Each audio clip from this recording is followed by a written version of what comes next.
Nope. There we go. Hello. Can you guys hear me now?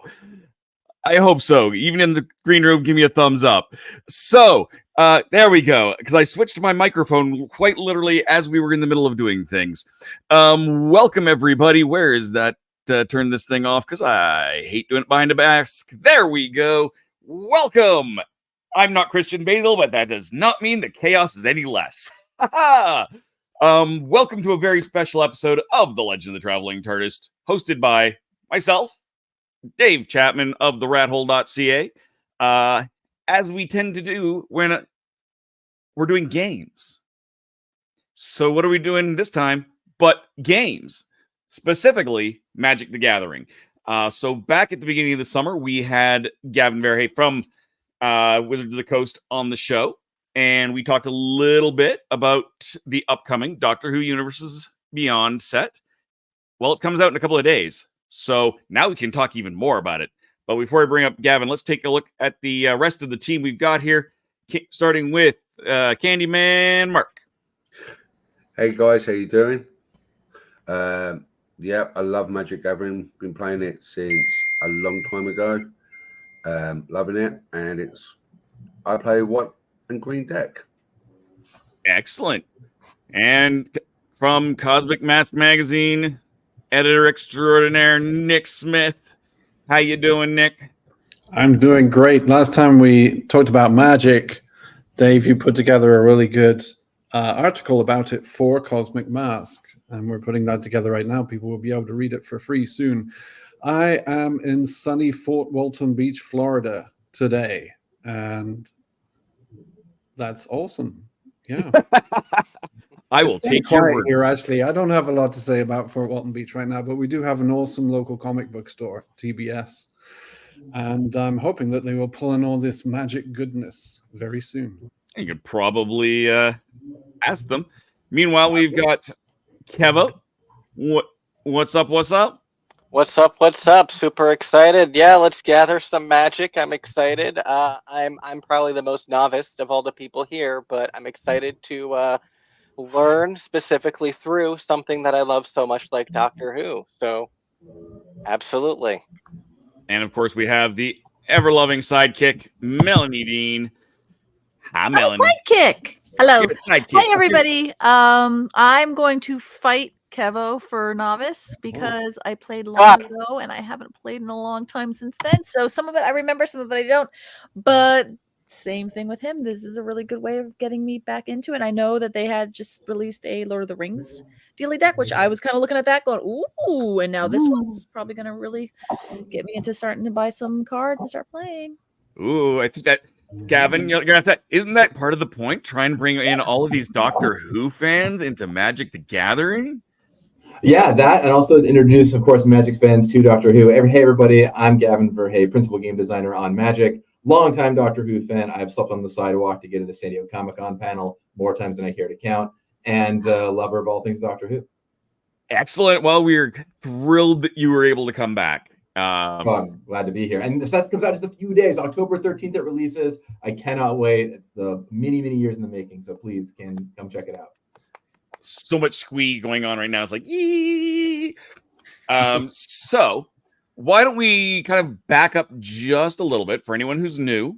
Because again, we did have another episode. I'm sure when this goes into, regular, we'll put like a card up over there or something that links to the other episode or something. But for now, why don't you give us kind of the elevator pitch, the little, the long elevator ride pitch of what is Magic the Gathering for someone who may be watching and doesn't actually know.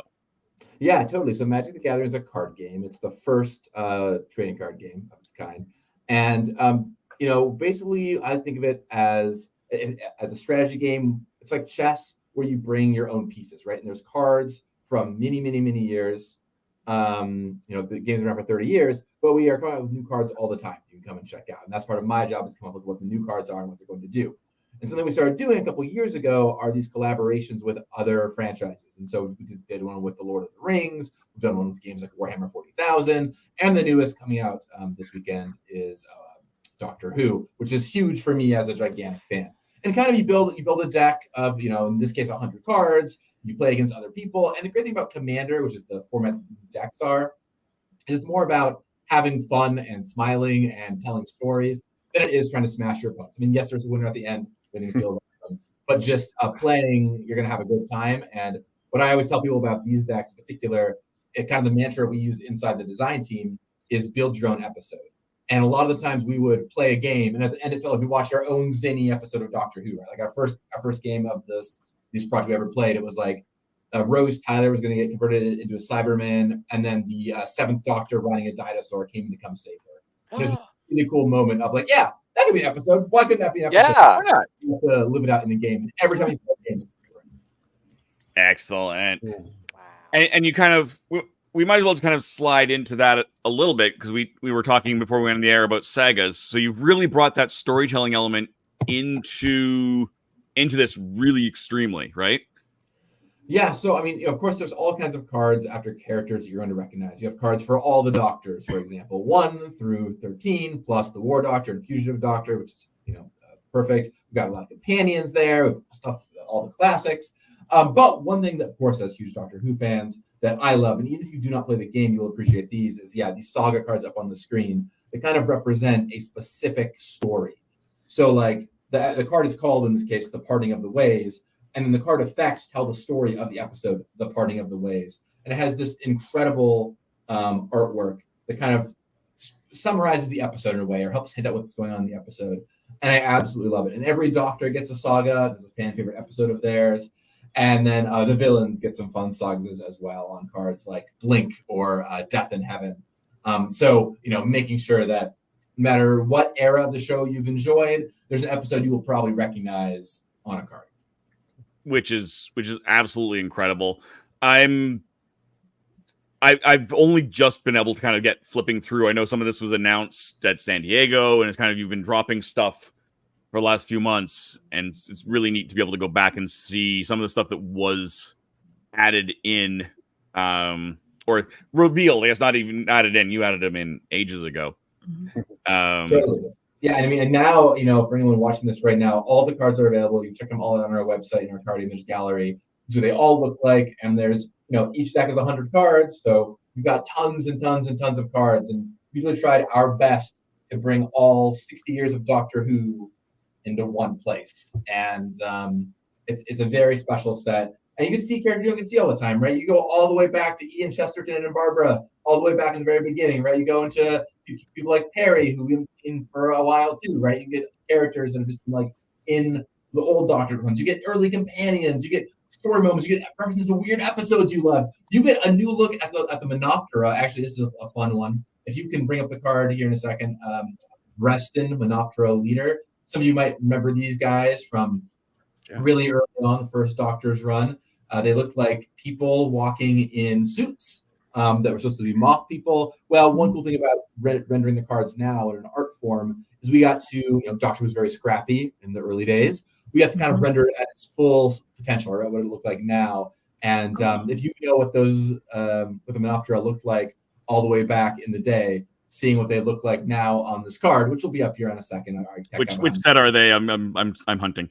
Yeah, if you look for Vrestin, Vrestin, Monoptera Leader, it's a green-white multicolored card. So you bestowed them with a budget when making the art for it. You're like, okay, here you go. One of the great things is when you draw, you can draw whatever you want. So our visuals kind of like to show everything. Like, what is the coolest version? What is it at its peak? What is the like optimal way this could look?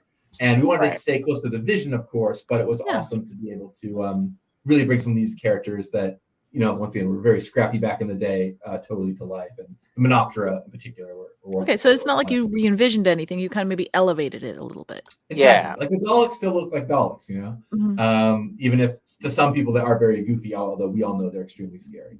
But in cases where it was on the props team, we were able to make some cooler stuff. Like there's some old dinosaurs that look, you know, better than ever. And so I find it.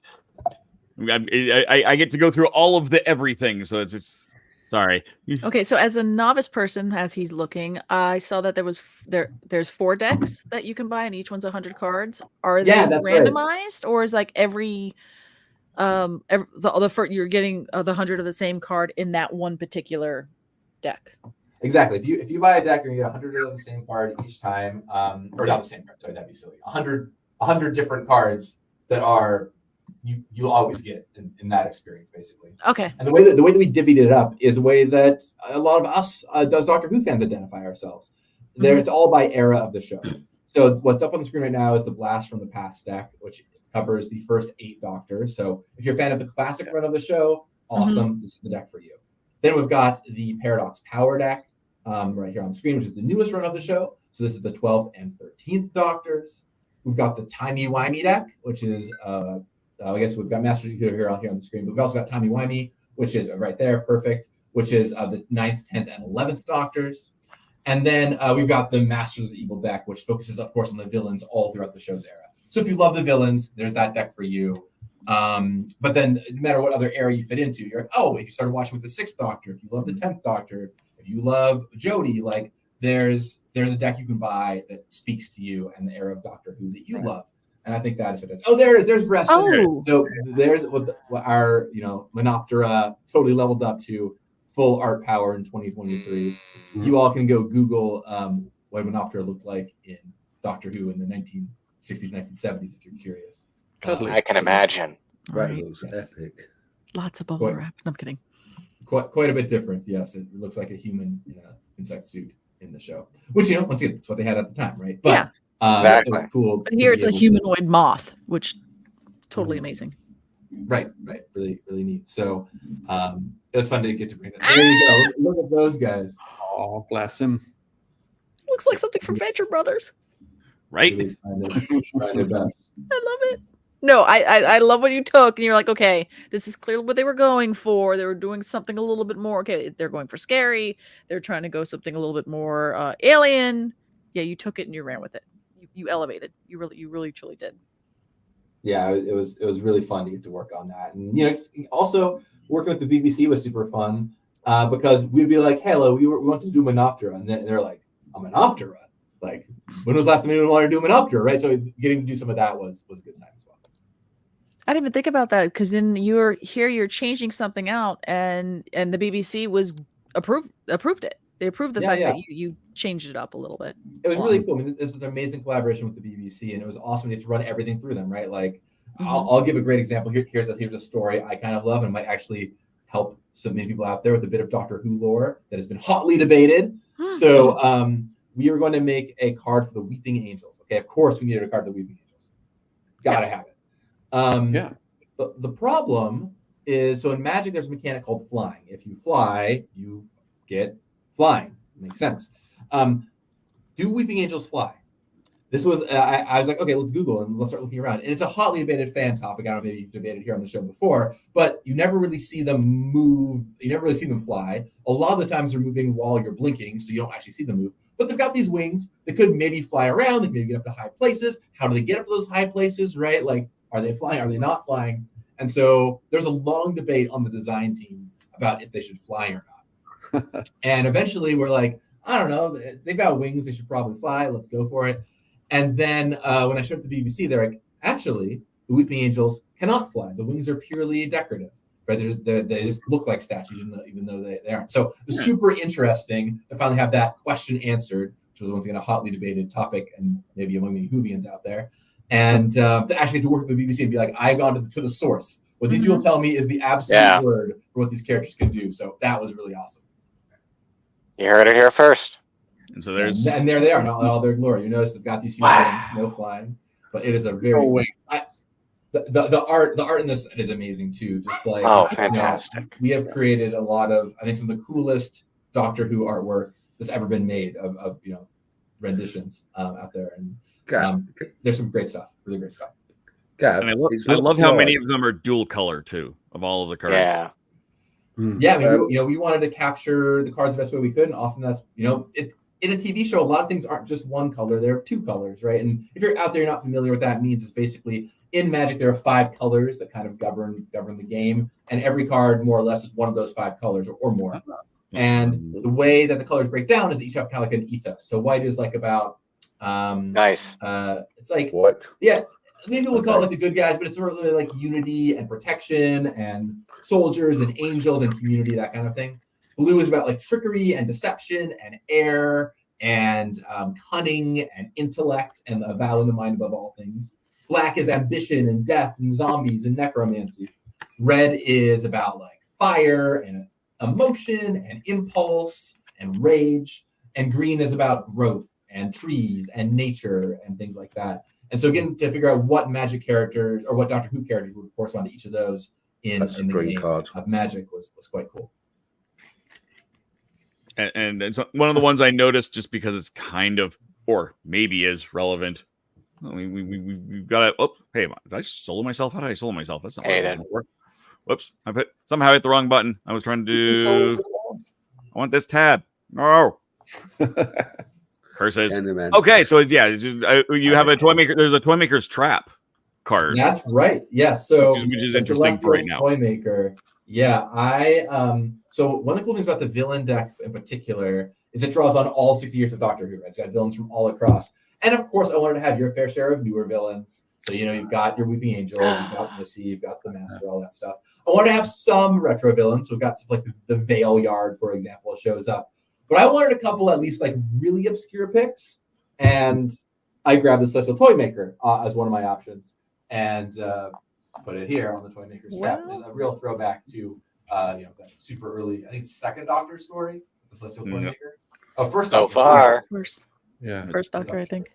Yeah, first Doctor story. There he is, right there. First Doctor, William Hartnell, right there on the screen in the Toy Maker's trap. So that was fun to get to do. And it was kind of neat because you didn't just do one of some of these cards, did you? Yeah, I mean, some things we went to the well multiple times, like Daleks. You got to have a bunch of Daleks, right? So there's a bunch of them. Oh, and then in terms of variations, yeah. So one thing we come up with that we loved is we were like, okay, a magic card is a rectangle. You know what else is a rectangle? The TARDIS. Well, wait a second. What if could we put these things together?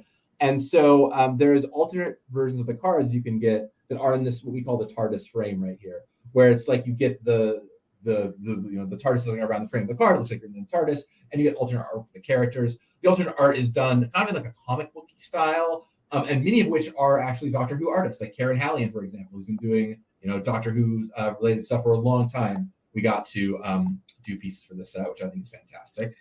And so the way the set is structured is inside the commander decks. If you buy all 4 commander decks, you will get all the mechanically unique cards. Right? You will get all the different things that have to go on. You don't have to buy anything else. You just buy all 4 of those decks. You have all the mechanically unique Doctor Who cards that you can get in those decks. But there are collector boosters as well that you can purchase. The collector boosters don't have anything different from the main set in terms of mechanics, but they do have the cool treatments. So if you want foils, if you want those extended art cards, if you want the TARDIS frame cards, those are all found in the collector boosters. So if you want to go on a little adventure and try and get the coolest versions of the cards, you can. That's a full card. I'm not sure you can see it in my camera. Yeah. Okay. So all your chase cards are going to be in there. Yeah. I mean, once again, it's for the folks who want to bling their decks out, right? Like the cool thing I love is if you just want the cards, buy the decks. You'll get tons of cool cards to play with. You can play them all. It's great. If you're like super into Magic or you want to get the awesome comic book TARDIS frame versions or whatever, then you can go find the collector boosters to get it. Or for some people out there, like not anyone in this chat, but if you're like, I don't know if I like Doctor Who, I just want to get like a couple of the new cards, you can go and buy the collector boosters and just get a few of the cards, right? You don't have to buy the whole deck necessarily. Gotcha. So you've got some options, which I kind of like. But really the heart and soul of it for me as a designer are those 4 decks that are really built to play against each other and have tons and tons. I mean, there's tons of cards in each deck. 100 card decks with 50 brand new cards and 50 kind of reprints with Doctor Who skinning. So there's a lot there to play with. There's one other real neat detail I noticed with these TARDIS cards. They're all serial numbered. Yes. So they're not. Let's talk about serialization for a second. So they're not all serialized. You can open up just normal ones that are not serialized too. Right. But there's a very small run that you can open up that are serialized. They're special collector's items. And the way that they're serialized is it's the doctors that are serialized. And they're serialized out of 500 plus whatever that doctor's number is. So for the 10th Doctor, for example, there are 510 serialized ones out there you can get. So I can imagine that the 10th and the 510th are going to be very popular ones to try and go and find. But even if you whatever number you get, it's going to be quite cool. And that if you're holding one, you're holding a very, very special piece of Doctor Who lore and a super collectible item. Well, I think for the moment, that's a good place for us to drop in some commercial breaks. Okay. Because, we have a nice little break there. So when we return, we will have more conversations about Magic and with Gavin and the rest of Team TARDIS. When we return after these messages, Christian, hit the button.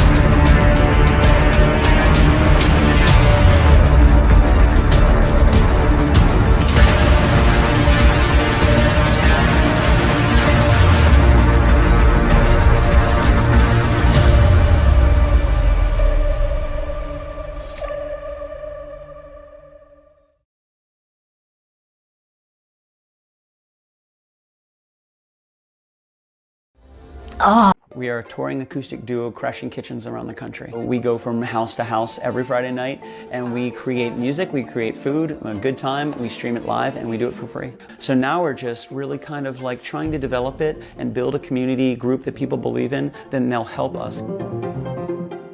So we played from our rehearsal room. We played from the bathroom. Thankfully, that didn't catch on. I probably played guitar in my room, not for anyone, in front of anyone, nobody heard, for probably about 10 years. And then one Friday night, we played from the kitchen.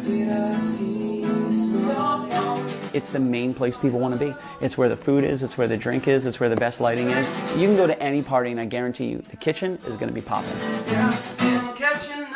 Our ultimate goal, I think, would be to crash kitchens every Friday all around the world.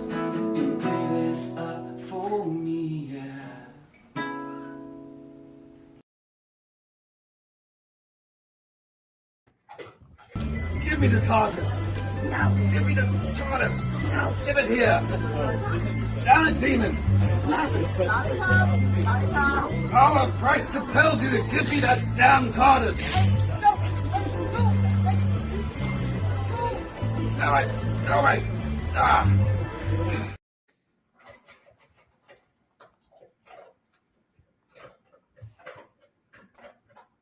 And I think we're back. Are we back? We're back. I think we are back. Welcome. There we go. Gavin, I like that idea. But I know Nick had a question here. So Nick, what? I do. Yeah, Gavin, we've got the 4 core decks, and if one doesn't speak to you specifically, if you're saving up your pocket money like me, which one would you recommend would be the best one to pick up? Which one should we pick up first? Which is your favorite? Oh my gosh. Well, usually what I tell people is, we did kind of divvy them up by eras of the show, right? So you can look for where your favorite Doctor is and what era of the show you like the most. And I think you're going to get the most out of it if you buy the one that you identify the most, right? So as you're looking through the cards, you'll find the most things that appeal to you. So I'll start there. I think that's what I would recommend doing. With that said, if you're like brand new, kind of getting into it, looking for one to grab, I think that the most straightforward deck is probably the Villains deck and maybe the Classic deck. So if you're leaning toward one or the other, I think both those are great options for like, hey, I'm brand new to Magic or I'm relatively new to Commander. Those are the most straightforward decks. The Timey-Wimey deck and the Paradox Power deck are a little more involved. You'll be fine. I mean, you're all very smart if you're watching the show, of course. But, there's a little bit more going on there. But with that said, in terms of, I would really just go with whatever flavor speaks to you the most. If you're like, man, I love this run of episodes, that's what I would go and do, because it's going to have cards that are going to appeal to you. That's really cool. Thank you. Yeah. Gav, how easy is it to integrate, like, say, for example, if one of your friends had Warhammer or Lord of the Rings deck and you've got the Doctor Who deck, can you still play against each other? Or is it trying to be, right, I've got a Doctor Who deck, I'm going to have to stick with the 4 other decks? Yeah, absolutely. Like all of our Commander decks are built with the same rules and same heuristics. So like you can absolutely grab a Warhammer deck and a Magic normal deck and a Lord of the Rings deck and a Doctor Who deck and play them all against each other and have a great time doing it.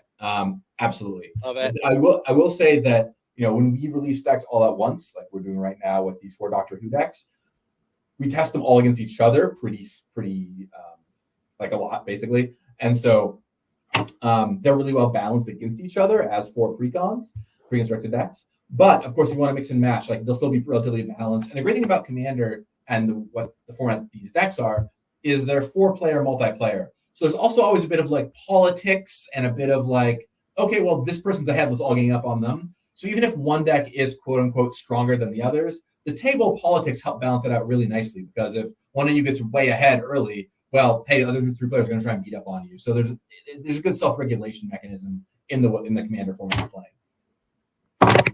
Awesome. I know Kevo was all about the arts, and he wanted to do that, and you had kind of suggested in our private chat we should take a look at some of the other cards. Yeah, I mean, for me, a really charming thing to do is just look through what some of the cards are, because the cards are, the art is really cool, and they are all for episodes you can hopefully pick out. So if you look through some of them, you will you'll be like, oh, I recognize this moment, or I recognize where this is from, or maybe not. Maybe there's a little discussion we can have about like, do you remember like Flint Tyrannosaurus? Great example. Like, do you remember what episode that's from? Deep breath, isn't it? Of course, Deep Breath, right? The Capaldi's opener. You have that great T-Rex on fire. I'm like, well, that's really iconic. We got to turn that into a Magic card, right? Yeah. Right. Doing the companions and the doctors, of course, we're going to have those, but It's a lot of the side characters that are like, oh, what was that from? Because in Magic, you want to kind of have a range of sizes of cards, and companions or doctors are good for being small, but you need some big things too. And so you occasionally need your dinosaur or your Frostfair Lurfish or even Carbonista, right, to come in and help blow stuff up. Lunar Hatchling was always a very controversial one on the team because it references which is not everyone's favorite episode. But it's so like memorable and memeable. It was a fun one to play with. I love the art on me here. Me. We got a card for Shilder or me in, and it's just really Gav, normally like when you do Magic Gathering new sets, do you have like an OP card that everyone on site wants? Well, usually the players kind of figure that out, right? When we make the cards, we have some ideas what's going to be popular, but ultimately, like the players will be the ones that are like, "Holy crap, that's the card I want to own the most." And because our community is so huge with millions and millions of Magic players, it kind of develops organically. And with the Doctor Who set, there's a few cards that are really grabbing people's attention early. Although we'll see how it shakes out in the end. But some of the biggest ones are the Master Multiplied has got a lot of people really excited from the Villains deck. There is Everybody Lives from the Timey-Wimey deck that has got a lot of folks really excited. And of course, what a cool iconic moment to be like the card everyone wants, right? If you bring up the card here, Everybody Lives, it'll be under instant. And just like that art is so cool, right? Depicting the Doctor dances from that episode. And I love this card. If you don't know Magic, basically what this card does is when you play it, nothing can die that turn, right? Players can't die, your cards can't die, they're all safe that turn. And so there's a lot of very cool moments in the game where someone's about to kill somebody else, and then they throw this card down. They're like, everybody lives, just this once, everybody lives, right? And it's this really cool moment that feels very much like you're even in the world of the show. And we loved creating those moments. And that artist's style, particular Alice Chang, it works beautifully with how that episode has all the nano genes and all that kind of stuff. Oh, for sure. She also did, if you hover over Farewell here, that's another one done by that artist. And they did an amazing job capturing the 10th Doctor's regeneration. If you hover over Farewell, it'll come up there. Which I don't know if we lost the card feed here. It seems like we went frozen. Which one? Farewell. I'd popped out of that screen to do something else. There's Farewell right there. That's right. Yeah. So if you hover over, that's not the right version of it, alas. But no, it's a reprint card. It's a different version of it. But alas, it's still quite cool. There's a lot of cool stuff out there. But yeah, there's many cool cards, and we had a lot of these cards. Coward or Killer, of course, in the 9th Doctor's run. This card is a kind of card where you can play either half it. You have to kind of make a choice, and Coward Killer was a chance of doing that. And one that we really loved is this one. So as we all probably know, in the 50th anniversary special, they find this painting, and they're like, the name is either No More or Gallifrey Falls, and there's kind of debate as to what the name of the painting is. Well, this is a split card that lets you play it as either Gallifrey Falls or No More. But it has this ability called Fuse. You see it at the very bottom of the card. It lets you play both halves together if you want. So when you realize the name is Gallifrey Falls No More, you can play it out as both cards together, which is really cool. Nice. Yeah. It's either No More Gallifrey Falls or Gallifrey Falls No More. And of course, we get the great artwork with the curator there and Matt Smith. Which, beautiful. The round hexagon things. Yes. And I it's neat because it's a regular card and just kind of on its side with two cards on it. That's a split card. There's not very many in Magic, but they're always very memorable when we make them. So I'm glad we were able to. Yeah, I'd never seen one. So when I came across the Gallifrey Falls No More, I'm like, what? Why don't we scroll down to the classic Blast from the Past deck if we can find it here. There's the Villains deck. Villains got lots of cool stuff, but I want to try and see if we can get to the Blast from the Past. Perfect. So I love Blast from the Past because there's a lot of cool deep cuts, right? Just characters you haven't seen in a long time. You've got Romana, Joe Grant, Tegan, Barbara Wright, Ian, Perry Brown, K9. Of course, you've got K9. You've got poor Adric, who you can sacrifice, which of his ability. If you go back to Adric for a second, it charms me to no end that his ability reads sacrifice Adric to do the effect. So you can relive the trauma of that, I suppose. Oh, too soon, too soon. That's where you went. You went with that photo on. Poor Adric. Okay. Ace, Susan, Jaimie, like, you know, the gang's all here. And while not every companion is here, there's a few that didn't quite make the cut. I tried to, at least from each Doctor's run, get someone in there, if not more, that are pretty cool. And you've all the classic Doctors are there. You know, even the 8th Doctor, we got the Night of the Doctor in there, so that's pretty cool. He makes his choice. And Duggan. Dugan, yeah, most important punch in history. Got some dinosaurs, more realized than ever, which is quite nice. Crisis of Conscience right there. That's, of course, the moment from Genesis of the Daleks where he's got to choose if he wants to destroy all the Daleks or not. So just a lot of like really cool moments. Ooh, the 5 Doctors. Yeah, and then actually, and you put the 5th Doctor or the 4th Doctor in there. Yeah, it's more than just some old footage. You know, we really got it. Real deal. You know, we have reverse the polarity, which is, of course, letting you reverse the polarity of the neutron flow. So that I love that art. That's neat. Yeah, that's really gorgeous. If you want to equip a baseball bat, you've got Ace's baseball bat that down there in the artifact section. And for any of the ones that aren't showing up as the Doctor Who version, it's because they're a reprint from Magic. They do have Doctor Who artwork. Those aren't in the database we're looking at. Right now. Okay. But yeah, there's baseball bat. And all kinds of cool stuff. Sonic screwdriver. Every Doctor deck gets its own artwork for the Sonic screwdriver, so you can kind of pick which era is your favorite. There's a Perry card, Juiceburn Media. I see you asked in chat. Is there more than one TARDIS? There's just one TARDIS. One TARDIS. One TARDIS. Wow. Yeah. We talked about doing a bunch of different ones, but settled on doing one. So did everybody? Did you have a fight in that design room to go which TARDIS are you going to do the artwork on? Oh yeah, which era of the TARDIS? There's a lot of discussion about that. But actually, do you have a lot of discussion when it comes to the art in general? When you're like, okay, well, what scene do we want? What are we going to commission an artist to do? Or do you get variables as your variants as you're proofing and go, okay, go with that one?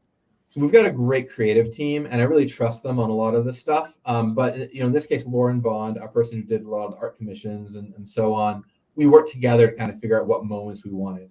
So, you know, we both are huge Doctor Who fans, so we had a great time geeking out, just trying to figure out, okay, what are the things we want to show off from these decks, and it was a lot of fun to kind of pick stuff. And unfortunately, the lands are gorgeous, but I think unfortunately on the website most of the older versions. If you go to our website, not to just shill our own website, but if you go to dailymtg.com, go over into the art image gallery, I think you'll be able to see all the stuff. Or if you go to a website called Scryfall, which is quite popular. That just happened to be the one that I happened to have grabbed. Yeah. You might need to go into the card image gallery for Doctor Who, which isn't actually this page, it's another page.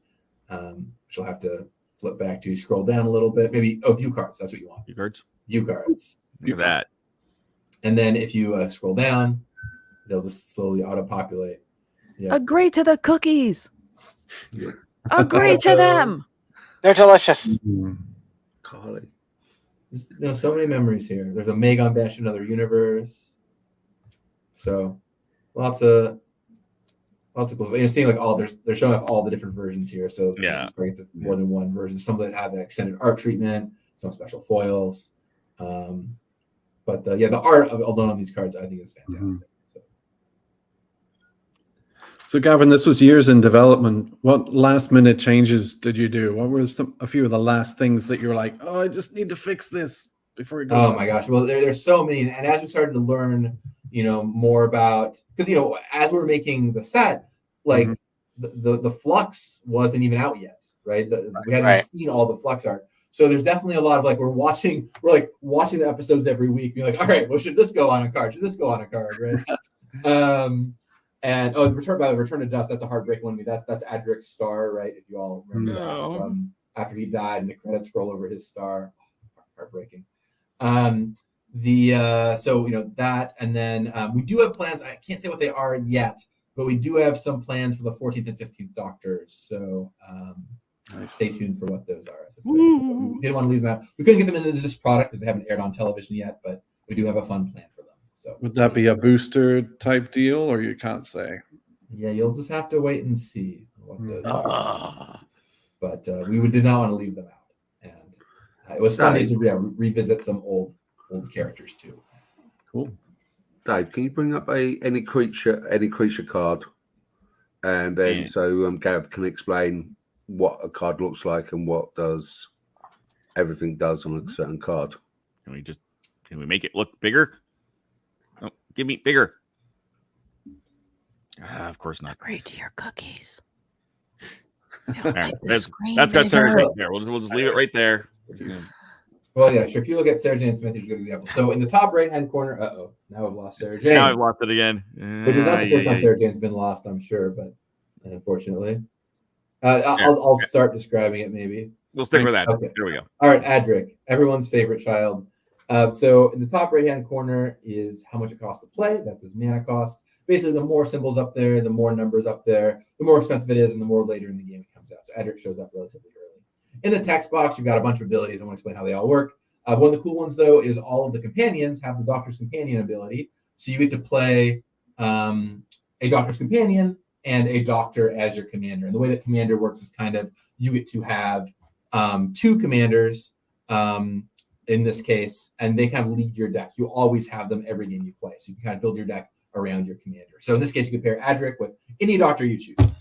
And then in the bottom right-hand corner, you've got the power and the toughness. The power is the first number. That's how much damage it deals. The toughness is the second number. That's how much damage it takes. As you can imagine, Adric is not so good at dealing or receiving damage. So he both doesn't deal much and perishes rather easily. But if you look at like a dinosaur of some kind or a couple of the Doctors, they get a little burlier, a little stronger. So I got spells, and there are spells like this sorcery that you just play and it does whatever it does, and then it goes away. Right, so here's the 10th Doctor. He's a 3/5, still not as big as a dinosaur, but a little stronger than Adric. And you imagine you start with 20 life. Your goal is to get your opponent down to 0 life, and so by using your creatures, you use their power to help do that. These are fabulous. Yeah. What do we got? Start. So apparently there is a comment here. I just need to go take a look at here because ding, ding, ding. There we go. I've never played Magic, but it looks fun. So yeah, what would you say to other people who are in that same boat of having never played? Yeah. Well, first of all, I'll say welcome to the fold. Couple things. The first thing you want to do is really learn the basics. You can buy these decks and jump right in with a friend, but ultimately, I think learning the basics is going to serve you the best. So one great way you can do that is you can download Magic the Gathering Arena, totally free to start playing. It'll teach you how to play. And you can do that on your phone, you do it on your computer. So wherever you are right now, if you're watching this, you can probably do that. Second of all, I look for a local game store in your area. We have a great store locator on our website. You can Google it to find it, and it'll find a game store near you that carries Magic. And there's going to be Magic players there. Almost certainly there'll probably be a night that congregate Friday night or something like that. Stop by, meet people. If you want someone to teach you, there's almost always someone who's eager to teach you how to play. And then once you got the basics down from them, it's pretty easy to grab a deck and get into it. A lot of stores also have commander nights where you can just go to their commander night, bring your deck along, and play against other people that have their decks and have a blast. Additionally, as you're watching this, if you're watching this right now before this weekend, the weekend of October 13th, this weekend in stores is actually release weekend, and everyone's going to be buying these decks and playing them. So if you want a really welcoming experience where everyone is using these decks, if you just want to watch the people play the cards, you can go to your local game store this weekend and check it out. Additionally, there is a special promo card that you can get by showing up this weekend called Past in Flames. And the artwork for it, if you Google around to find it, you can probably pull it up really fast. The artwork for it is the exploding TARDIS that Van Gogh painted in the show. And it's a really cool promo you can get this weekend that is unique to just showing up at your local game store and grabbing a deck. So go in and check it out if you can. It's going to be a fun time. And, spend a couple hours at your local game store, learn Magic, grab a Doctor Who deck, get a cool promo card. It's a fun time. In the future, Gav, would there be a Doctor Who starter deck? What I always tell people, I get that question a lot. I was like, the reaction to this set has been amazing. And there it is. There's Past in Flames, by the way. Super cool promo card right there. What I always tell people is that we're releasing this set. The reception so far initially has been really good. but it all depends on how it does, right? And so if you want there to be more starter stuff in the future, the best thing you can do is go out there and help make this set a success. So go out, grab a deck, order one, and hopefully if things go well, we can do more in the future. Because I think this kind of thing is perfect for getting folks into playing, and a starter deck of some kind would be really, really fantastic. You know, the Lord of the Rings had a starter deck, for example, that was really popular. So if this goes well, certainly a possibility in the future. But fingers crossed, got to have this go well first. So. Especially since there are definitely plans for more stuff in the future. So what I would very much love to do that. is still up in the air. Right. And you know, look, I'll put it this way: there are more episodes of Doctor Who than there are cards in these decks. So I did not even touch everything that I could possibly touch. Right? There's plenty more Doctor Who to be uncovered. Yeah. So if you want, you know, your favorite story to get a card and didn't get it, well, the best way to do that is by supporting the product as well. So we hopefully get more in the future. Totally valid. So I think we are about time for another commercial break. Don't you think there, Christian, in the background? So Christian's not feeling so hot, but he's been doing all the producer stuff in the background, bringing up your comments. And now he's going to bring up the commercials for another commercial break, and we'll be back. Become part of the legend, all of those fun things that Christian always says before hitting the button.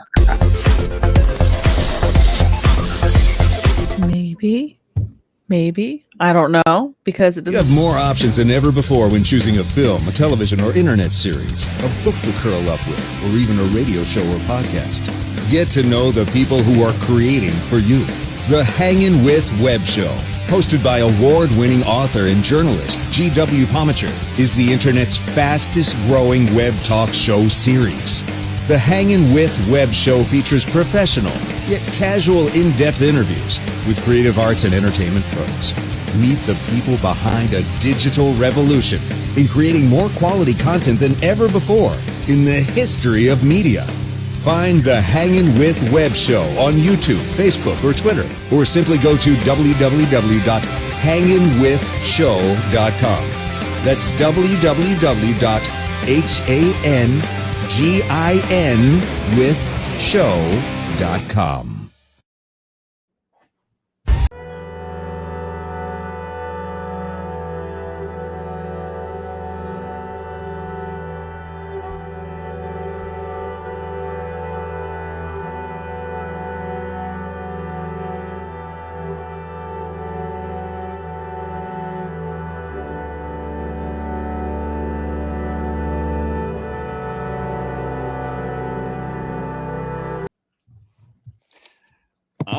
All right. So we are back, and Gavin's going to have to leave us in a few seconds here, but as will Nick. But I wanted to I found something on Facebook here that I wanted to read to you. So not part of the show at all. Whoever was lead designer on this set is definitely a Whovian. The flavor is spot on. So there you go. The world is already loves what you're doing here, Gavin.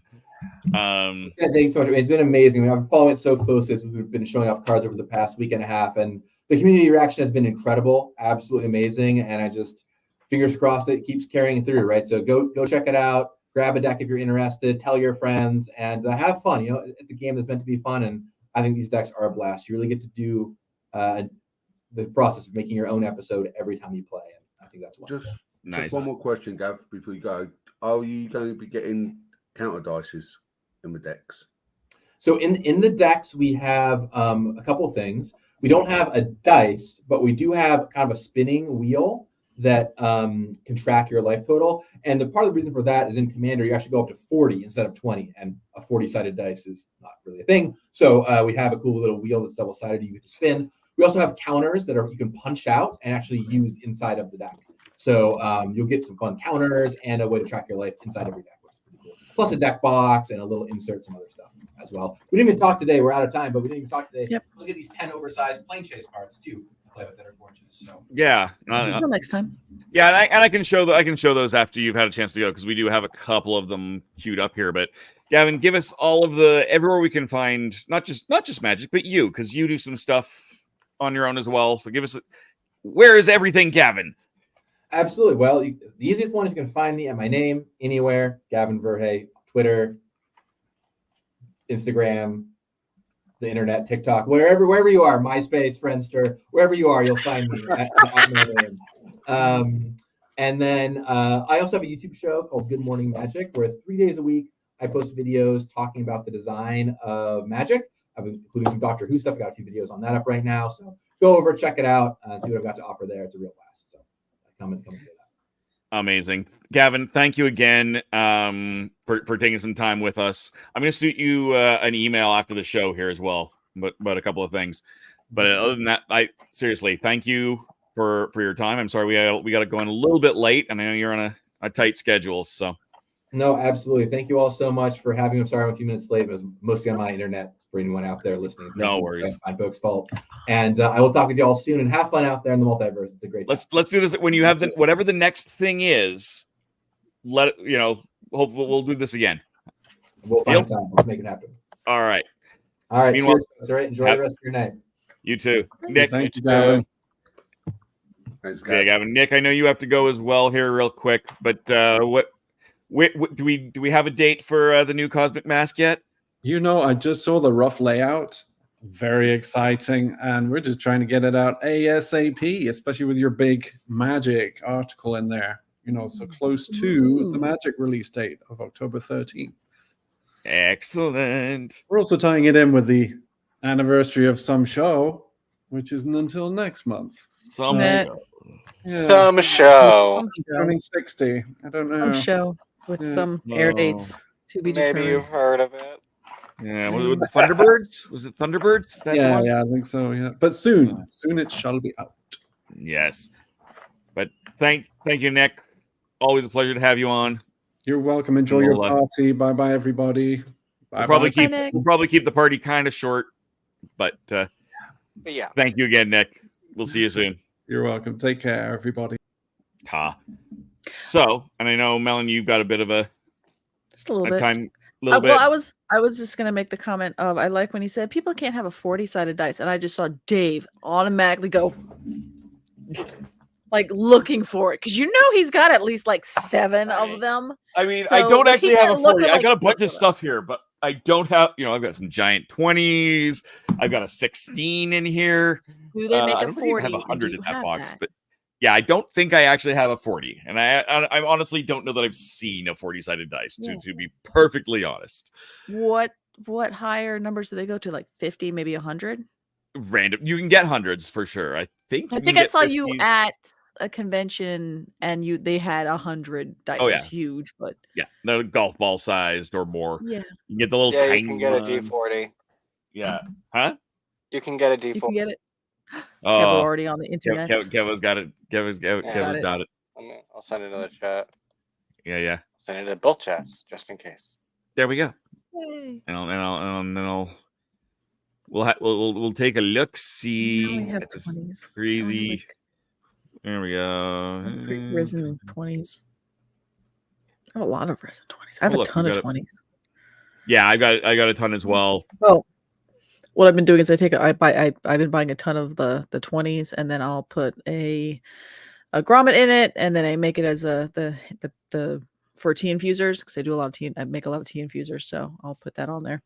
And Christian would apparently like us to know that something is going on with other people. So yeah, there's a few different D40s out there, and oh my goodness, just that's. Vigissim. Good choice. Yeah. Vigisimal? Vigisimal. Yes. D40 mini.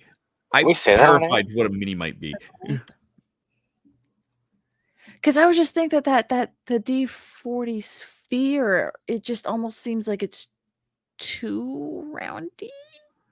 They're not perfectly round. It's hard to see on these. The hundreds are usually pretty spherical as well. You can kind of see a little bit of the of where it sits. You can kind of see it there. Yeah. You're gonna get in a lot of fights with this. Yeah. Yeah. It's like, no, that's not where it ended. It's like, But yeah. No, and I did want to show those plane chase cards because somebody else on that same thread on Facebook had said, "Hey, they should really have some planes chase cards." Yes, they should. So we've definitely got a couple of them. There's Bad Wolf Bay. a fixed point Love in that time. one. That's a really cool piece of art. Very Yeah. watercolor. But I wouldn't be surprised if it wasn't watercolor. Yeah, exactly. And there's a TARDIS bay. So we've got a few different things going on. And there's more of those. But yeah, no, this is a lot of I'm looking forward to this. I really am. I'm hopefully playing this Saturday. Yeah. I'm not even sure what. I know I've got something going on Saturday. I haven't got to figure out what it is, but did you cover the entire back catalog of Who being on? Oh, no. Yeah. Well, Just announced if today. nothing else, there's only one person in this show right now that would even have known that necessarily. I know it. Mark. Well, Yeah, you know I it. I mean, I'm here. I'm still watching Supernatural. I'm up to I'm here. season 9.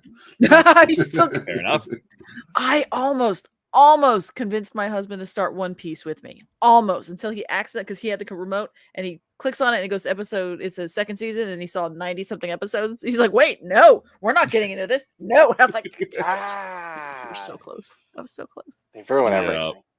I started the live one just in the background. That's what I might do. Maybe I'll just go bits and pieces. No, this has been great. Dude. Oh, Somebody has something. Mark's got something. Okay, All right. now suddenly I'm gonna force myself to stay. Eh. I was gonna leave early because I'm getting a little bit of a headache and I was All right. gonna just go. Christian down wants something's going on with Perry. I don't know what it is. Is it Perry's birthday? Nicholas' Christian? birthday. Tomorrow is. Yes, it's Nicola okay. It's birthday. apparently Perry's birthday. So happy birthday. To Nicola Brandt. Yeah, Kristen. You haven't opened this at all?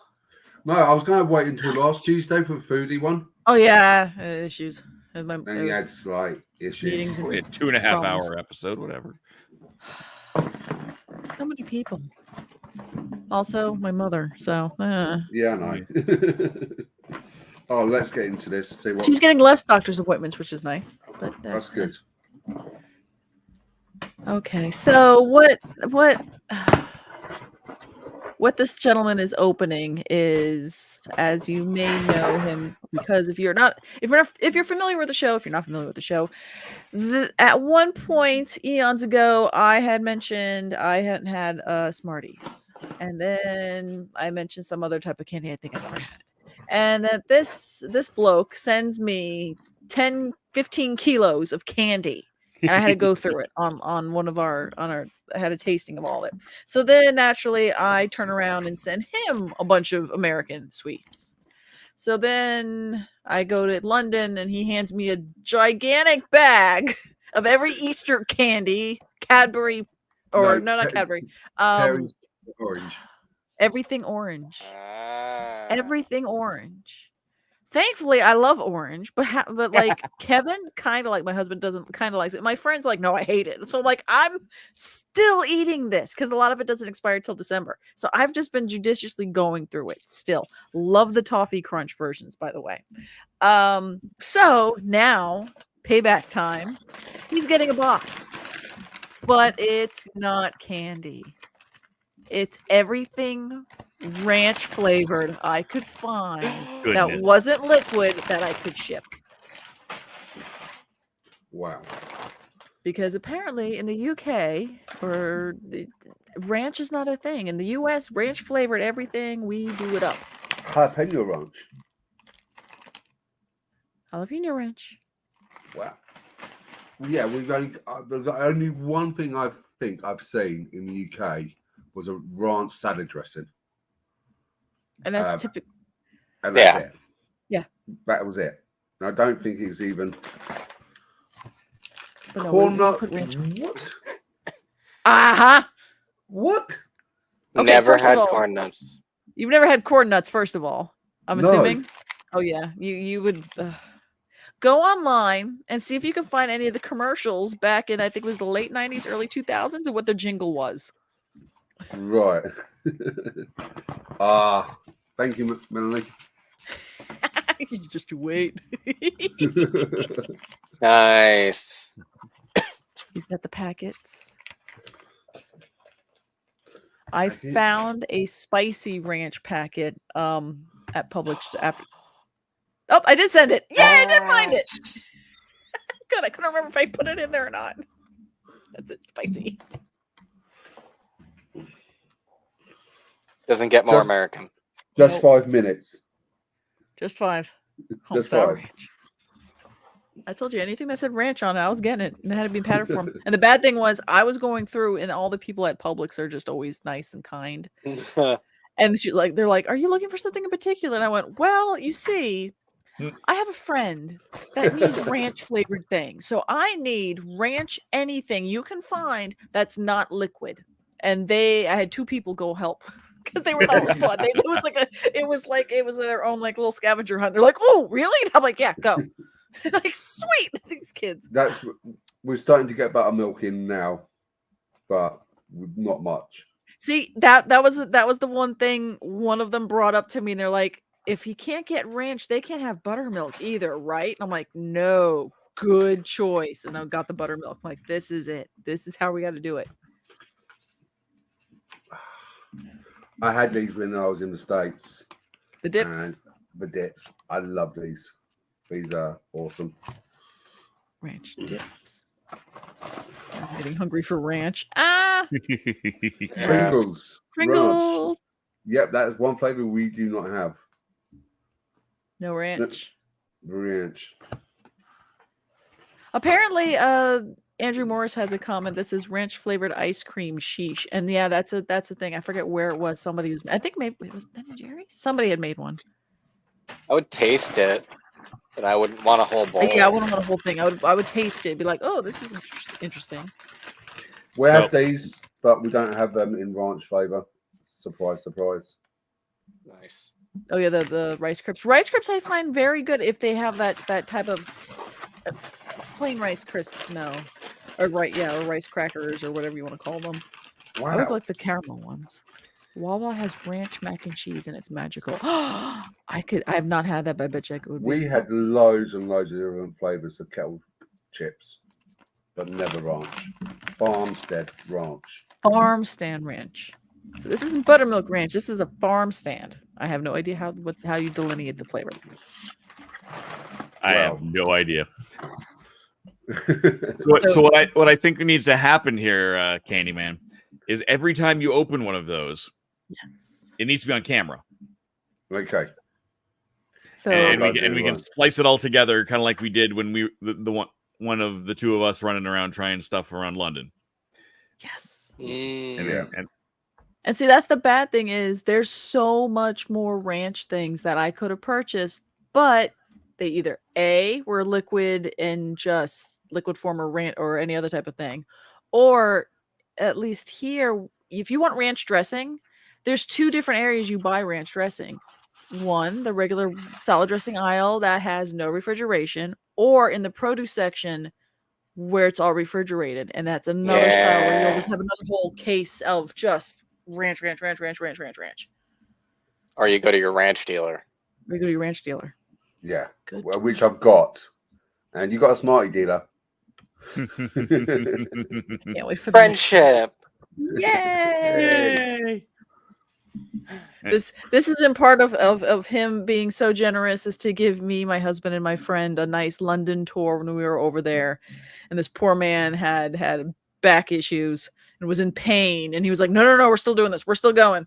Oh, there's a pub here I got to take you to. Oh, we're going to do this. And I'm like, I got to buy him every ranch thing I could possibly find. Let's go.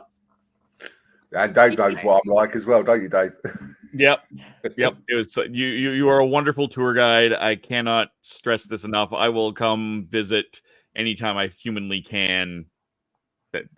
Just to see you, Candyman. Honest. It'll just be for you. Really. Yeah. And also I just got to throw this at Dan making fun of me. Make sure I have a couple of D2s in my dice box. Like I don't have a whack of various assortments of coin flipping type things in there already. Worth noting as well. So there used to be a thing in old Magic, where it was an ante system. You shuffle up your deck, cut it, and one of your cards would end up being an ante card, and the winner would win it. Oh, okay. and this was very quickly phased out. But there was a lot of cards, and a lot of them anti-cards, which made this deck even more illegal, where you had to flip a coin for a result. Oh. And it was a terrible deck. And I knew it was going to be a terrible deck, but I still had to do it. I had a coin flipper deck. Play this random Jin. It does this thing. Flip it, and you have to like double your ante. Well, crap. It was absolutely the worst deck I've ever made, I think. But it was so much fun because it was just ridiculous. Chaos. I don't even remember that deck. Yeah, like it was just every coin flipping thing you could do. And this is, I don't think anything survived even to 4th edition. I think pretty much all the anti cards, everything had been phased out by Revised, which was 3rd edition. I think they were all gone by then. So it was the first time I played Magic is when Portal 2nd Age come out. So that's probably in late 90s. I know what Dave's looking for. Yeah, I don't. And now it just got buried. But yeah, the D and someone had mentioned a D&D, kind of doing a Doctor Who D&D. So I don't have the images handy right now of Doctors and Daleks, because they don't have the physical edition out yet. But yeah, Paul, if you want, one of the things you can do is. So you should have Doctor Who, the role-playing game. And this is a delightful system, very, very streamlined, very Doctor Who, because it's designed to. We also did have an episode where we spoke to a different Dave Chapman, who was the lead designer. And a lot of these. So the source books originally came out for the 50th anniversary. You can see that the spines all make up the art. The new ones don't do that because that was a terrible long-term plan. But there is going to be 2 60th anniversary books that come out. I've got the PDFs available of them right now. Classic Doctors, New Who. But there is also Doctors and Daleks, which is the same creative crew as Doctor Who, the role-playing game. Still Cubicle 7. And it's a 3-book set that is going to be coming out imminently. I think it's at the printers right now. But they've got the rules are just your basic 5th edition rules with some major tweaks. Combat itself, for example, is not the focus of Doctor Who. So instead of hit points, you have plot points. Because the Doctor can talk you to death. Oh, yeah. That's one of the bigger changes that's happened.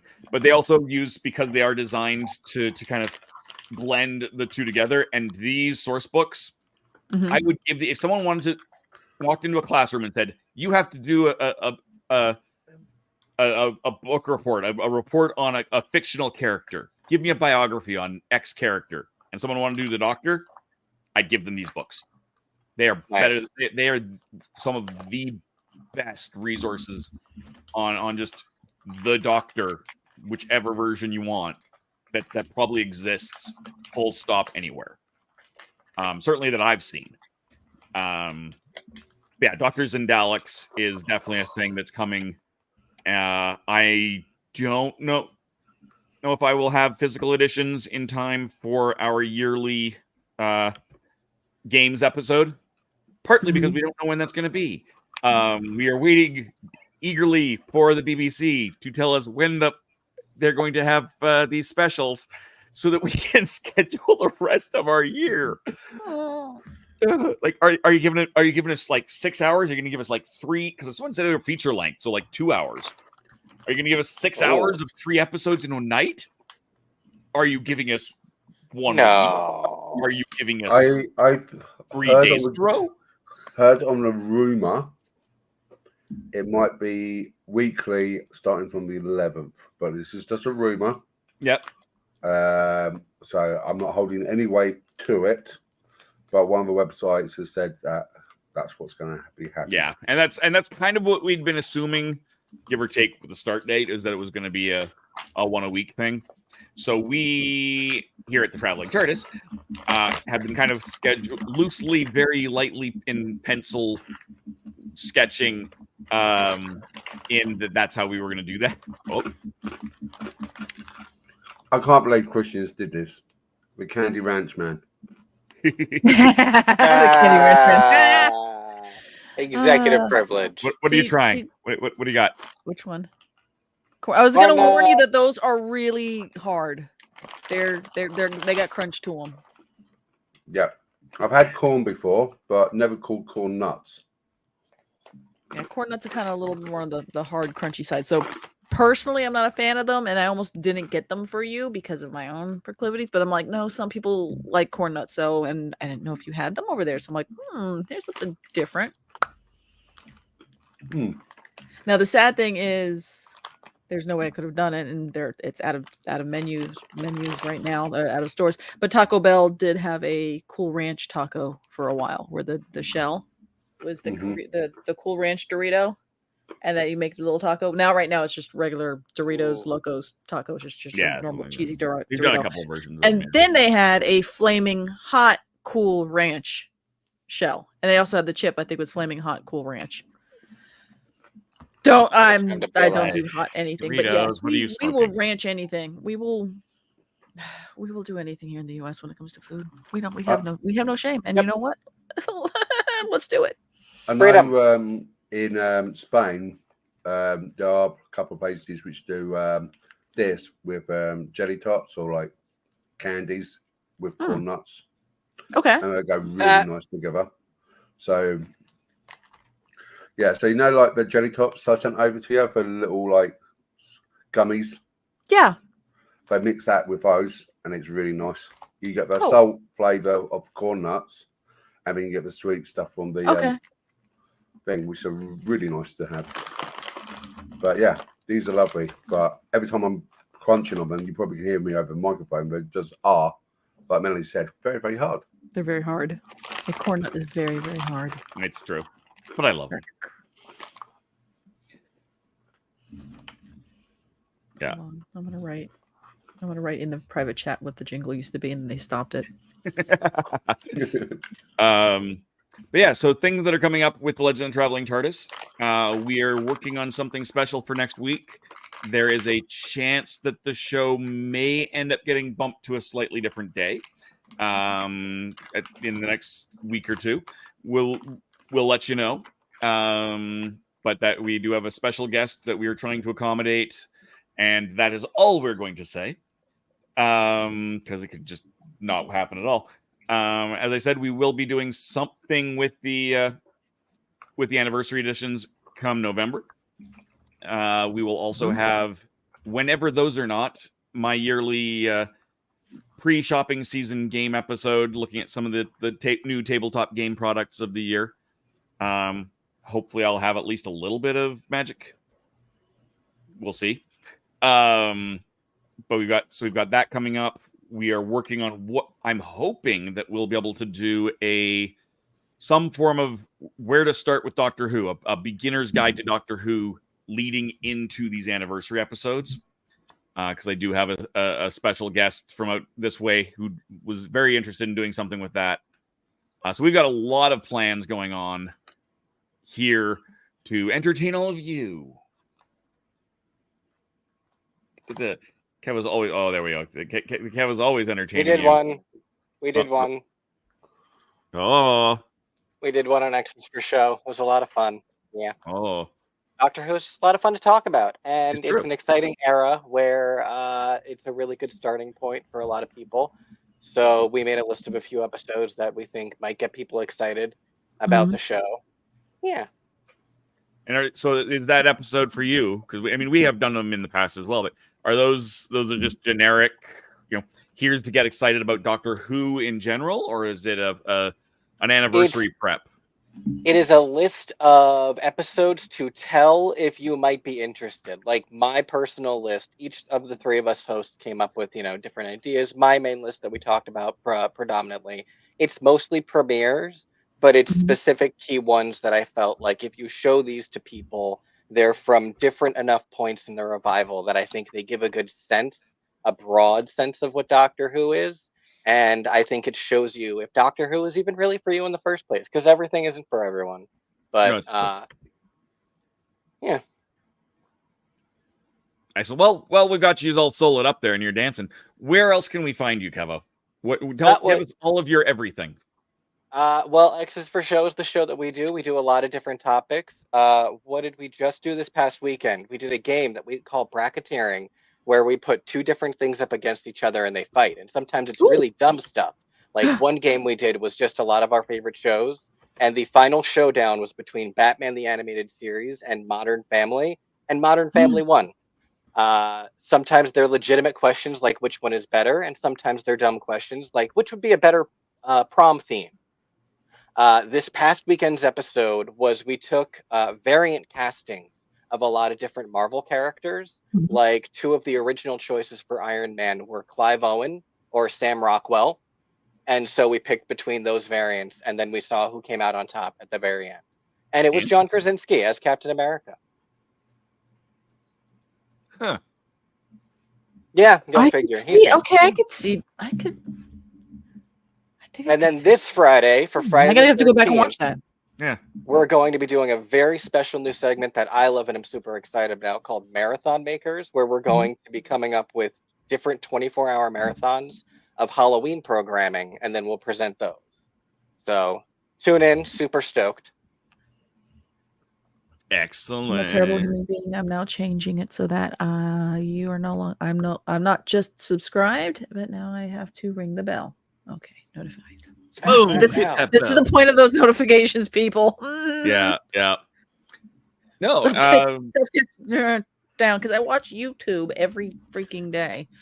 Yeah, you are, Tom. Love you, Tom. Yeah. I've just checked out Radio Times. See if I've got any updates. I haven't got any updates to the 60th, but what it has says is that Ncuti Gatwa's first official Doctor Who episode will air in the festive period. Yes. Yeah, they said that at the very beginning, yeah. So we're getting 4 episodes in the next 2 months. Yeah. But we don't know where. I already know that like one of my weekend vacations, I'm trying to plan around the holidays, like in December, to go see so St. Augustine does a thing where they have all the Christmas lights up and they just light the whole town, and I want to go there for a weekend, and I just know that whichever weekend I pick, it's gonna be that weekend where they're gonna have a Doctor. Probably. It's gonna be. I'm gonna be out of town. Want to play? As soon as we find out, even from anyone, it'll be massive when we have the dates. Everyone will be like. I think the 11th probably is correct because they just announced they're doing this like cute little event, the Dr. Donna Marathon on November 4th. And it's going to be this like 24 or something hour marathon of Dr. Donna episodes. And like they're doing some showings in theaters over in the UK. Yeah, and so I think it's to get people excited in the week or so before. So I think it will probably be that. There's a thing called BBC Schedule, which basically gives you like a guide what's going on for the next 2 weeks. You can log on to BBC website, just type in BBC Schedule on Google. And one of the things they've got currently running ends on the 18th. Okay. So I'm just putting 2 and 2 and coming up with 5, but it was quite. But it's close to 4, and we'll run with that. Exactly. This is wild and irresponsible speculation. Yes, it is. That's what we want. That's what we do. Exactly. Yes. Live for it. Media suggesting the best Halloween Who story. That is definitely on the short list of yes coming up. Yeah. We've also got Phantasmagoria coming at some point. That will, I believe, in December. We're going to be doing a mixed thing. Did I bring Christian in, or did Christian bring Christian in? Christian brought Christian in for once. Hello, Charlie. Hi. Hello, angels. Hi, gravelly voice. I want Kevo to be Drew Barrymore. Yay! Totally down with that. There you go. Yeah, just for the announcement, you saw the trailer. Phantasmagoria will be returning November 14th. God forbid that they start the series. So we might have 2 episodes if that happens, but we'll see. Yeah, I'm agreeing with that they're going to be splitting it up into 3 separate weeks. As far as the 60th anniversary, but still, I mean, it's what, October 10th, and we still don't know. This is ridiculous. Come on, guys. Right? I mean, what are we supposed to do here? But yeah. Andrew Moore says, I've heard that there will be a Doctor Who preview on the 17th in children. And yeah, I don't doubt that. Yeah, that would be that would make sense for the 18th. But will a special have aired by then? Is the question. Will it be a preview for what's still to come? Oh, Melanie, were you talking earlier about Cool Ranch tacos? Yes. Okay, cool. I love those. I love the original. They were at Taco Bell, and now that they took them out, but they'll probably bring them back. Yeah, Cool Ranch ain't there anymore. It's just Doritos. It's just Doritos. We used to have Cool Ranch at Subway, but we stopped doing it now. We don't do Cool Ranch at Subway. That's one of the sources. Oh yeah. Okay. Ugh. Is that a thing over there, Mark? Subway is. Ranch isn't. Ranch is not. Wow. That's why I gave him a whole box of ranch. The man needs his ranch. Which, by the way, I have to also send you a recipe for a pot roast that you use a ranch packet in, and it's phenomenal. And you would. I'm not the biggest pot roast person, but yeah, it's called a Mississippi pot roast. It's ranch dressing, the packet, because you're going to use that to help get that buttermilk tang. And yeah, funny enough, you put pepperoncinis in it. Got it. I hope you never get this. This really started middle last week and just been kicking me every time. Something's going around. There's a few things going around. Yeah, this one. House, yeah. Luckily, it wasn't the seed. Yeah, it wasn't the C. It was the C word, the COVID word, the flu, and then R something or some other thing that's people say it's like R25. Some I don't know. No, it's like Battleship. It's like Battleship. I don't know what it is. I'm like, what? And then someone coughs near me. I'm like, no. No, it's more evil. It's sinus infection. Starts at the top and works its way down. Ew, no, that's biology, man. I called in twice to work because the first time I'm sore throat, unbearable, can't drink anything. Not even Sucrets could work this one out. So just I can't even talk. And on Monday, yesterday, I couldn't talk at all because I was just constantly coughing. So I worked today, but it's my voice was completely gone. And it's just it was. And you're on the phone primarily for your job. For the most part, yeah. It's drinking a lot of fluids. Yeah. Good. Stay hydrated. Stay hydrated. Ricola. What is everybody's Lawson that they go to? Their Lawson. Ricola. For me, it's Ricola. It's Ricola. The honey. I'm sorry, echinacea. I think that's my favorite one. Ricola and Fisherman's Friends. It depends on what I've got kicking around. And sometimes the ones that the nummy kind, but you can buy. Yeah. I remember working for a particular theme park, and I would take a few more of those lozenges that they have, because it numbed everything. You did not feel your throat. I will have to bring you on my next trip some Buckleys. Okay. It's not lozenges. It's medicine. It tastes terrible, but it works. I tried that is literally their slogan. I tried a fisherman's friend, and it didn't work. I was like, "What the heck?" I was like, "Dude, I'm not a fisherman." I'm not a fisherman. That's right. on the next episode of Deadliest Catch. Yeah, stateside, I'm all about Alka-Seltzer, cold and flu. That's my go-to personally. However, if I've used this funny. In the UK, if I get the Sainsbury cold and flu, that stuff has worked miracles with as a decongestant for me. And every time I go, I buy as much as I can legally and bring it back here. I need this. Yeah, I agree with Andrew Morris. Strepsil, honey and lemon, extra strong. Is that here in the States? I'd never seen anything Strepsil. I've never seen that. I'm trying. It's like Halls or something. Don't trust the Gordon's Fisherman. Tom, knock it off. I'm sorry you had the flu, by the way, Tom. I want to say hello to Juicebird. I don't think we've ever seen Juicebird before. Juicebird Media. Hello there. We also see John Enfield. Oh, hey there. Hey. Hello, John. We are talking directly to you, seeing us live. Live. But not live for much longer.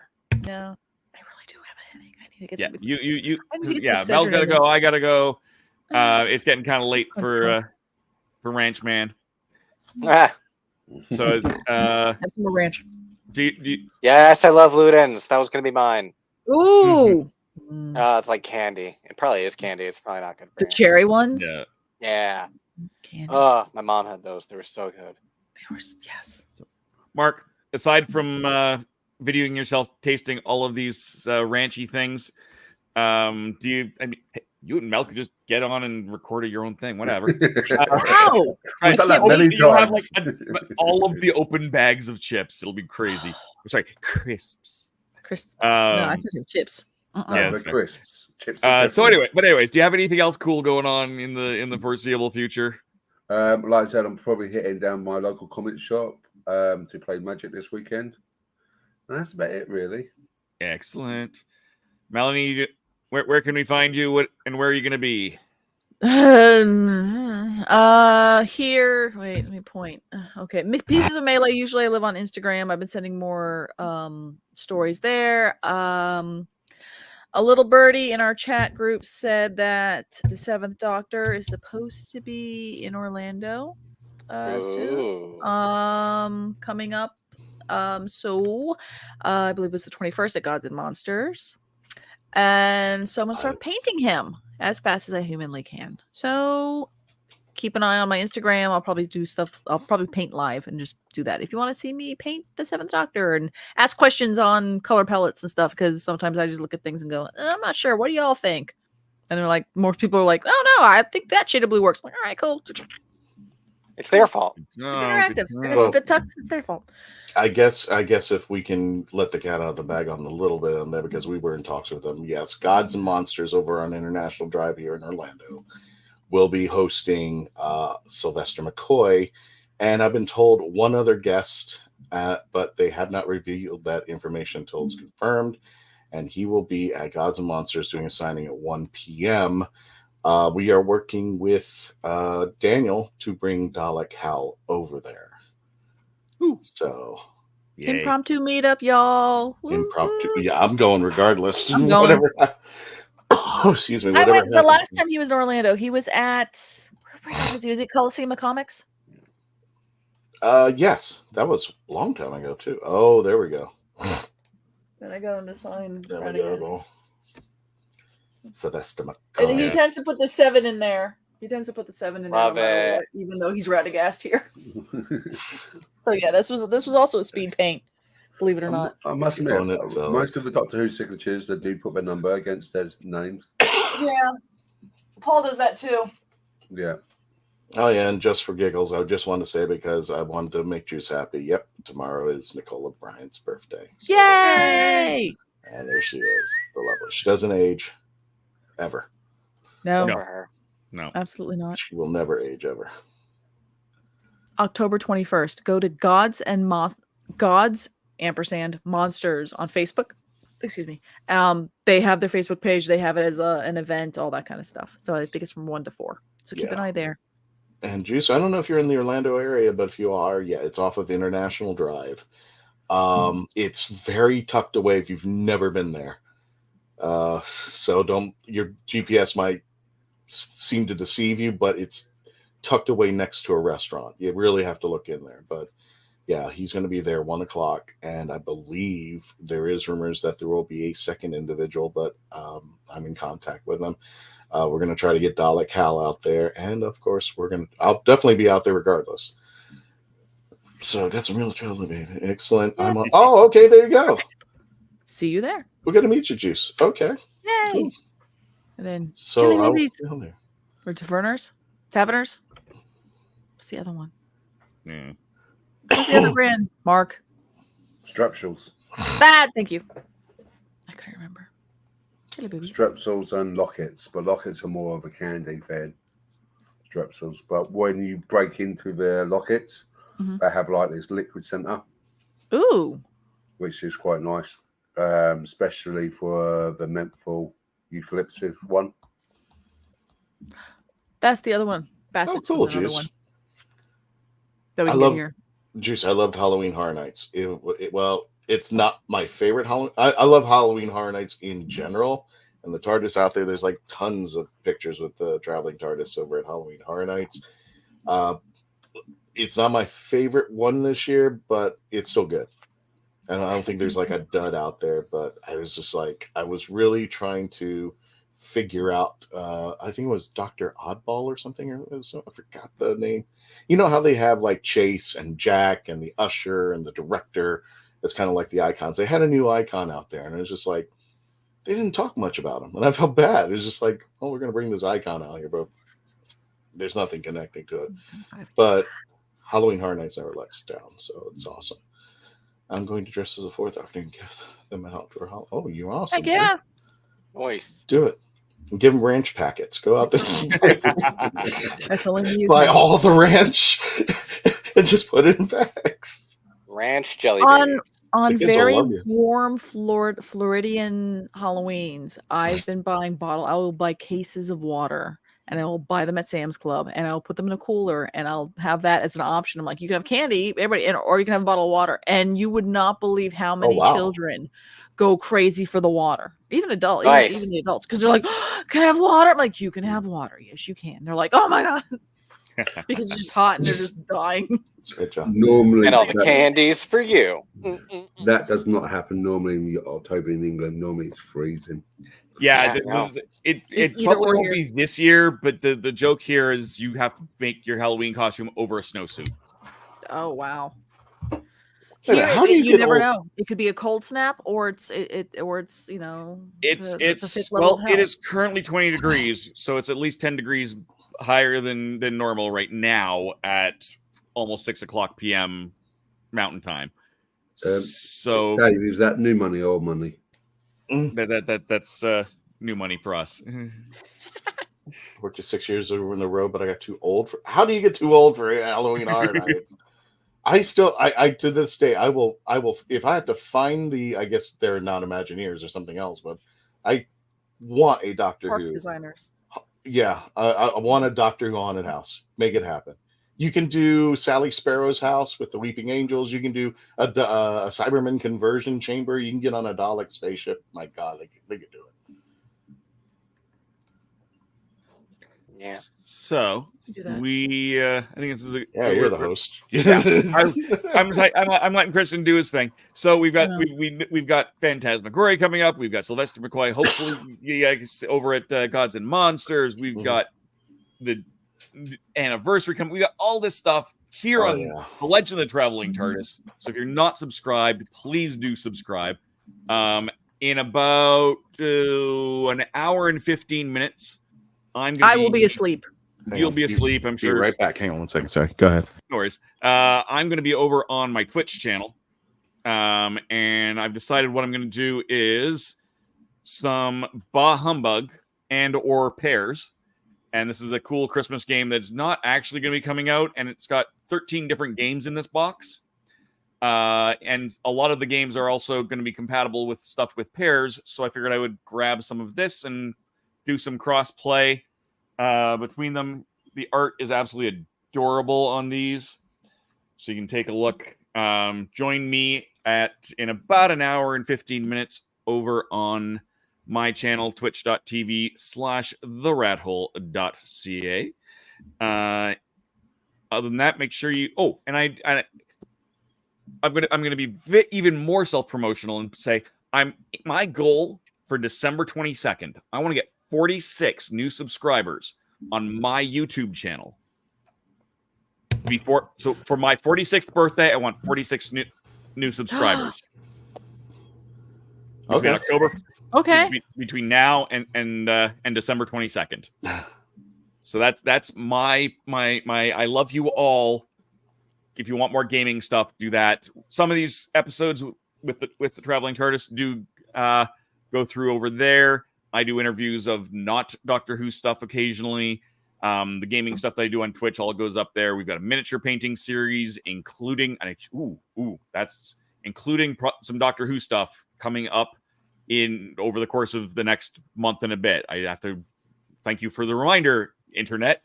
But yeah, so definitely go subscribe to me over there. I don't even care if you hit the bell as long as you subscribe. But yes, my goal is 210 total. That's 46 new subscribers. Please. 46 for your 46th birthday? Mm-hmm. Yes, I know I look even older, but you know. No, I just know that you're older than me, so that made me happy. There you go. Oh, there you go. Yes, What? I'm old. But yeah, other than that, I can always forget my birthday, so yeah, What about 30s? it's fair. It's fair. yeah. But okay. Kristen, did you have any other? I forgot. I not that I forgot, but I was trying to remember. Neil Cole's Adventures in Science Fiction, his sci-fi museum. He will be coming up. Oh yes, yeah. Month. So don't forget on that one. But yeah, go over to Dave Chapman, TheRatHole.ca, over on the YouTube channel, and give him some love. And don't forget to give us some love on the way out as well out there. YouTube.com/TheRatHole. DOTCA. Got to spell it out. Yep. Don't dot it. Actual because YouTube and Twitch both hate having dots, having periods in the middle of their URLs. So, and I want to thank Dave for bringing up hosting while I'm trying to still recover over this nonsense. Hopefully next week it'll be a lot better out there. It's in the chats, but Magic the Gathering, if you want to pre-order, it's coming out in 3 days. magicswizards.com/en/products/Doctor-WHO. And before you leave out the door, don't forget to follow us on Traveling TARDIS, 71,000 followers and climbing. And don't forget right now, if you haven't subscribed, go ahead and do this at this moment. Subscribe to youtube.com, The Legend of the Traveling TARDIS. We outie. Thank you so much. We'll see you next week. Bye-bye for now, and take care of yourselves. Don't forget to subscribe. See you next time.